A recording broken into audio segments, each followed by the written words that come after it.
Well, joining me today to look through those are the Times columnist Jenny Russell and the writer Benedict Spence. Welcome to you both. Now, Jenny Russell, what do you make of the Labour Party? I mean, it seems now all the various elements, MPs, leadership, momentum, young thrusters and trade unions are all at each other's throats, effectively. Yeah, I've just come back from a couple of days there and I have to say it's completely incredible. There you are, you turn up with the Labour Party. The Tories have left you with this huge open goal with their mess over Brexit. And what do? You turn around and run in the other direction back towards your own goal and kick 3 goals in there in quick succession. You try to get rid of the deputy leader.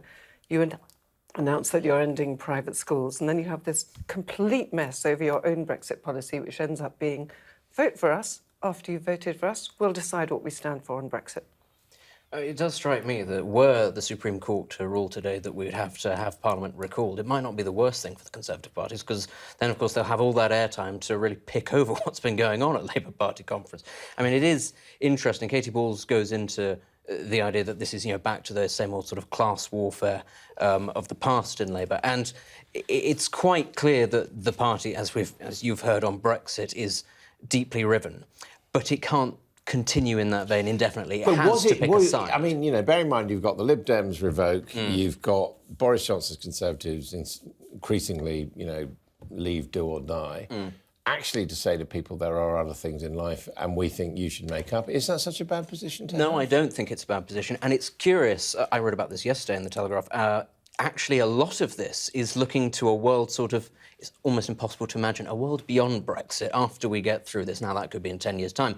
But as we heard a couple of weeks ago, the Tories themselves were wargaming culture war issues in certain northern constituencies. And this is a similar sort of thing. It is looking to the landscape after whatever form of Brexit or Remain we end up having. It's looking to sort of claim that ground, which is something that the Brexit Party and the Lib Dems, they sort of claimed the ground on Brexit itself. But beyond that, the two major parties, they still have the infrastructure, so to speak, and they still have the brand recognition to get on board with that.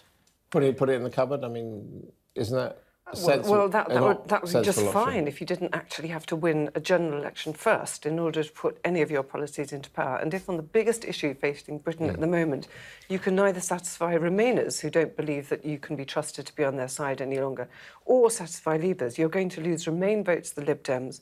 You're going to lose Leave votes either to the Conservative Party or the Brexit Party. Now, the Labour Party is standing there on the verge of taking power. We could have an election within weeks. And what is it doing? It's gone into its conference and it's come out looking in a far worse position than before. Come out for Remain, do you think?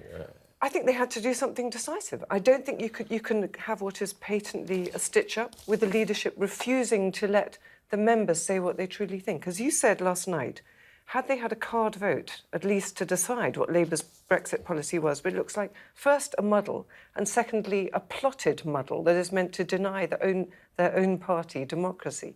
I don't think the voters looking at this will think, that's the party I want running things. Now, what about this private schools move? I mean, private schools aren't really popular with the majority because the vast majority of people don't have anything to do with them. Well, they're particularly popular amongst Labour MPs, as far as I'm aware. I mean, otherwise they won't be able to get... Dig. It is a little bit of a dig, but I don't know how the party's going to be able to source its activists if it demolishes private schools. No, but I mean... I understand.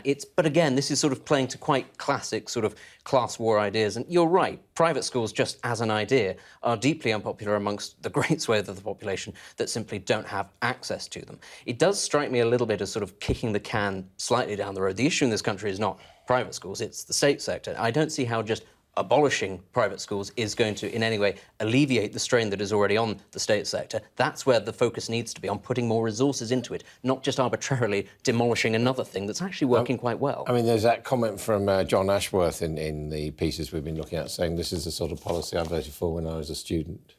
Yeah, I heard behind the scenes that John McDonnell, who is the original founder of the Abolish Eton campaign, was absolutely furious that this motion went through because, of course, it's right to say that private schools help drive inequality. But you could have a policy that said, OK, we will take away their charitable status, they'll have to pay business rates, we'll put VAT on the fees, we'll make them more expensive. Which you make them more exclusive. It might indeed, but at least you can say we're really going to make people pay if they want that amount of privilege. They're going to have to pay even more than they do now. Fewer people would go. But to go from that to say we will take over private schools and we'll take over their buildings and their assets, unfortunately, whatever the niceties of that, what that says to the population, it leaves the impression that Labour are a party that might just seize what you have, no matter whether you're considered to own it.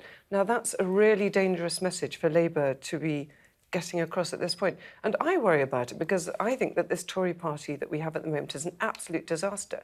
All my life I've tended to be a left-leaning voter. I couldn't vote for this party, and I think a great many people would feel the same. I would also think there's something else that perhaps isn't really discussed when it comes to the issue of private schools, but perhaps should be, and I'm sure this is not something that's going to bother your average Labour activist. It will do a great deal of damage to Britain's international prestige, which, as we're aware, has already taken quite a bit of a kicking if we just arbitrarily destroy that whole system, because an awful lot of the rich and powerful around the world set a great deal of store by sending their children to British private schools. And a lot of Britain's soft power, I know it's a bit grubby, but a lot of Britain's soft power does come through that. Yes, but it does come from those sorts of relationships. Well, we can get back to this in the next hour, but for now, thank you both very much. Thank you for making it through the rain. You're watching All Out Politics. Coming up next,